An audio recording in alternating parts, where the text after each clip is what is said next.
muidugi peame hästi mängima, aga eks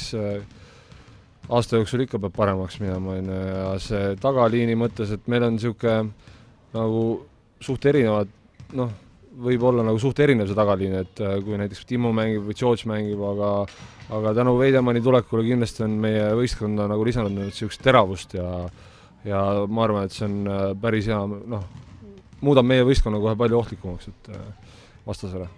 Mul on tegelikult hea meel, et just sina said täna intervjuud anda, sest sinu jaoks ei ole, ütleme, see Euroopas mängitav korvpall mingisugune üllatus, et oled sa seal Šveitsis varem ka mänginud, on sul Šveitsi klubidega üldse mingi kogemus olemas elust? Oi ei, Šveitsi kohta ma ei oska küll mitte midagi öelda, et nii palju, kui ma kuulnud olen ainult, et seal on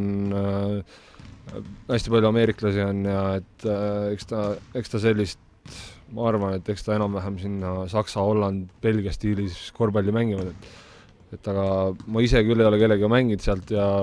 ei ole ühtegi mängu ka näinud. Üks oluline tähelepanek vist nende Kesk-Euroopa klubidega on see, et nad ikkagi ostavad neid nii-öelda jänkisid sisse hunniku ja siis mängivad sellist kiiret,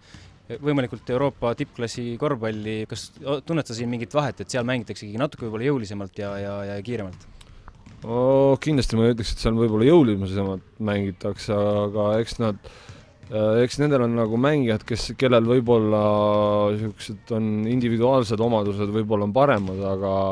aga tihtipeale võib sellest juhtuda ka, kui sul on 8 jänkit võistkonnas, et